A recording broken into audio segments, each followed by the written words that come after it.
शहरा रानी बाजार में 12 जुलाई को जो घटना घटित हुई थी, जहां लूटपाट की घटना और उसके दोषी की अभी तक गिरफ्तारी नहीं हो पाई है, उसकी विरोध की तस्वीर अब देखने को मिल रही है। दरअसल यहाँ पर त्रिपुरा राज्य कमेटी द्वारा विरोध मार्च निकाला गया और इंसाफ की मांग करते हुए सभी दोषियों की गिरफ्तारी की मांग की गई। देखिए দুইটি প্রধান বিষয়কে কেন্দ্র করে আমাদের এই বিক্ষোভ কর্মসূচি।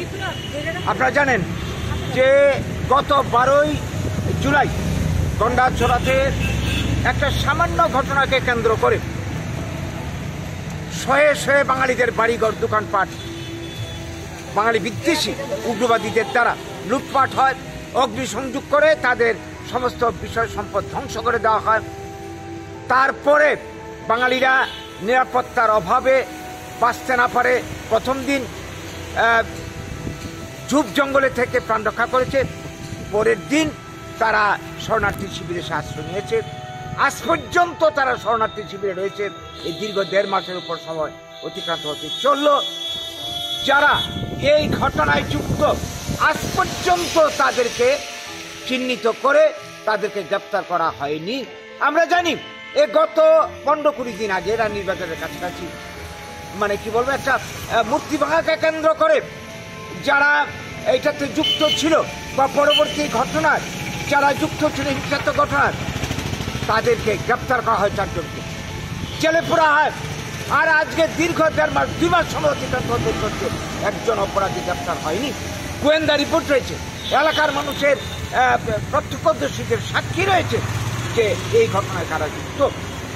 তাইলে আমরা কি এটা বুঝতে পারি না যে এর পেছনে বর্তমানে যারা শাসক দল, যদি বিরোধী দল হতো এতদিনে গ্রেপ্তার হতো, শাসক দলের কেউ না কেউ যুক্ত রয়েছে, এটা প্রমাণ হয়ে গেছে।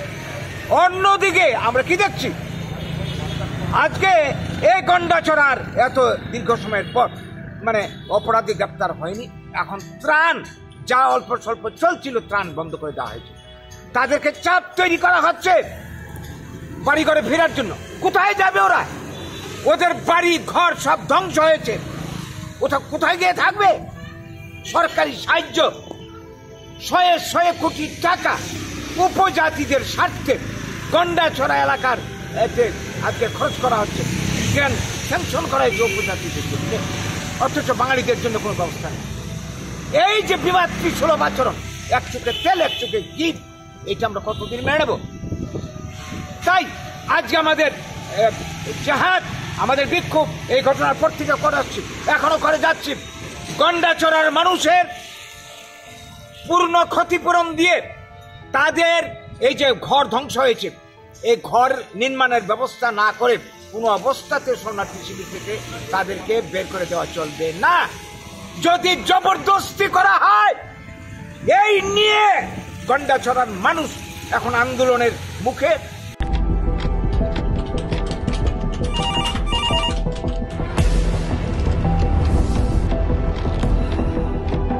क्या? ठीक है, हम लोग अभी आ रहे हैं। राजनीति के राज जनता तक पहुंचाना आसान नहीं है।